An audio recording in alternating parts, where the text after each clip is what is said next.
तो बच्चों नमस्कार। लीजिए कक्षा 12 की फिजिक्स में हम आज एक नया लेसन शुरू करते हैं, चुंबकत्व और द्रव्य।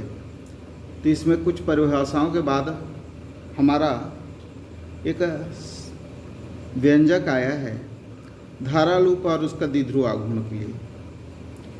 तो सबसे पहले ये समझ लेते हैं पहले कि धारा लूप जो है हमारा किस तरह का व्यवहार करता है। चूँकि ये चुंबकत्व चैप्टर में है तो निश्चित ही लूप का संबंध चुंबक से बताया जाएगा। तो अभी तक हमने जाना है कि धारा लूप हो, चाहे कुंडली हो, धारावाही कुंडली हो, चाहे आपका परिनालिका हो, ये चुंबक की भांति व्यवहार करते हैं, यानी उसमें चुंबकत्व उत्पन्न हो जाता है। धारा प्रवाहित करें तो चुंबकत्व उत्पन्न हो जाता है। अब यहाँ पर यह सवाल होता है कि ये तो एक तार है, केवल एक लूप आकार में दे दिया गया है, तो इसमें कौन सा सिरा आपका, यानी कौन सा सिरा जो है या कौन सा फलक जो है एन ध्रुव की तरह व्यवहार करेगा और कौन सा एस ध्रुव की तरह। तो बच्चों ये जैसे मान लो कोई सिक्का है या इस तरह से प्लेट है, तो इसमें हम देखेंगे कि इसमें ये किनारे को आप लूप मान लो, इस किनारे को, तो जिधर से आप धारा को देखोगे, यहाँ से मान लो धारा इस दिशा में प्रवाहित हो रही है एंटी क्लॉकवाइज, यहाँ से ये इस तरह से एंटी क्लॉकवाइज यानी वामावर्त में, तो ये सिरा हमारा ये फलक जो है एन ध्रुव की तरह व्यवहार करेगा। और जिधर से आप देखोगे इसी को आप ऐसे ही घुमाते घुमाते आप नीचे से देखोगे तो आपको क्लॉकवाइज नज़र आएगा। इसको आप पेपर वगैरह में आप आसानी से देख सकते हो।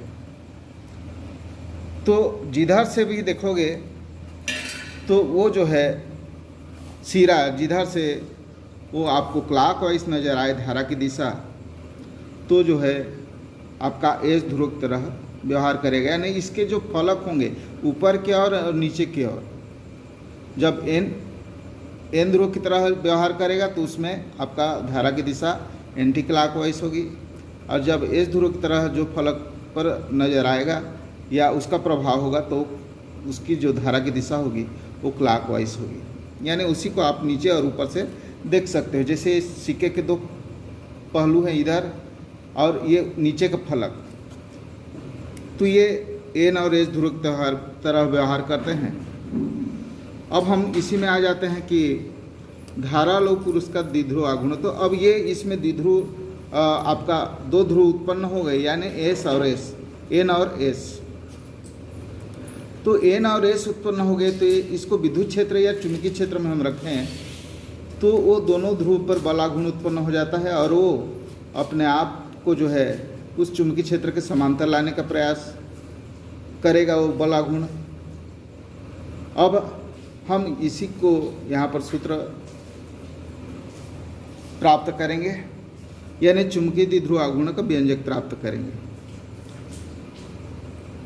लूप को यदि हम किसी चुंबकीय क्षेत्र में बी में रख दें, मान लीजिए लूप का क्षेत्रफल आपका ए है और उसको चुंबकीय क्षेत्र बी में रख दें, और इस लूप में यदि आई धारा प्रवाहित हो तो इस पर कार्यरत बल आघूर्ण, क्योंकि चुंबकीय क्षेत्र में इसको रखे हैं और ये भी एक चुंबक की तरह व्यवहार कर रहा है, तो जाहिर सी बात है कि ये इसमें जो उत्पन्न चुंबक है इस बाहरी चुंबकीय क्षेत्र के मान लो ज़्यादा प्रभावशील है, तो उसके समांतर अपने को स्थापित करना चाहेगा, यानी इसमें बल आघूर्ण उत्पन्न हो जाएगा। तो इस पर कार्यरत बल आघूर्ण क्या होगा आपका, टाउ बराबर आई ए क्रॉस बी। ये चुंबकीय क्षेत्र बी है और यहाँ पर उसका क्षेत्रफल है लूप का, ये इस पर बल आघूर्ण कार्य करेगा। अब यदि किसी विद्युत क्षेत्र में किसी द्विध्रुव को हम रख दें, ये भी आपका द्विध्रुव है, विद्युत क्षेत्र में इसी को रख दिए, तो उस पर भी एक बल कार्य करेगा, जिसको भी हम यहाँ पर लिखते हैं टाउ बराबर है आपका पी गुणित विद्युत क्षेत्र ई। अब बच्चों यहाँ पर इसको भी आप पढ़ चुके हो, दोनों समीकरण को पढ़ चुके हो। इसको तो जस्ट आप जो है कुंडली चल कुंडल धारामापी, यानी इससे जस्ट पिछले चैप्टर में आप इस सब को पढ़ चुके हो। तो टाउ बराबर P इंटू ई विद्युत क्षेत्र है, और ये यहाँ पर P जो आया है ये आपका द्विध्रुव आघूर्ण है। तो इन दोनों में हम समानता देखते हैं, I A क्रॉस B और P क्रॉस E, ये यहाँ पर साइन थीटा दोनों में छुपा हुआ है, दो सदिशों का सदिश गुणनफल है। तो बच्चों यहाँ पर हम ये देखते हैं कि यहाँ पर ये चुंबकीय क्षेत्र है और ये विद्युत क्षेत्र है। चलिए इसको चुंबकीय क्षेत्र में रखें और इसको विद्युत क्षेत्र में रखें, तो ये इसका आ गया है, वो क्षेत्र का मान यहाँ पर है। और आई ए और पी, इनको देखिए, ये इनका मान क्या होना चाहिए, ये इसके बराबर है, और इसी को हम कहते हैं यहाँ पर ये क्या है, ये है आपका द्विध्रुव आघूर्ण है।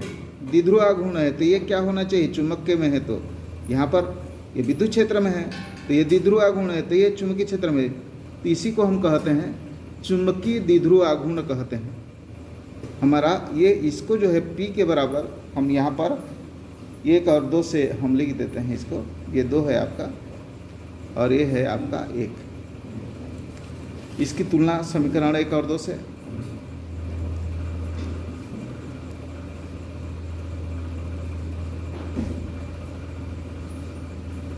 चलिए ये तो क्षेत्र ये बराबर हैं आपका P बराबर I इंटू ए, ये जो है इसके बराबर है।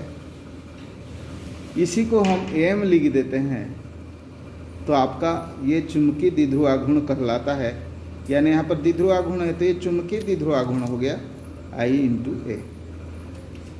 ये जो है हमारा चुंबकीय द्विध्रुव आघूर्ण के लिए सूत्र है। और बच्चों यहाँ पर इसकी दिशा, ये मान लो धारा की दिशा में आपकी उंगली को इस तरह से मोड़ोगे तो अंगूठा की दिशा जो है इसकी दिशा प्रदर्शित करेगा। इसका मात्रक यहाँ पर हम ले लेते हैं, मात्रक इसका एम्पियर मीटर है,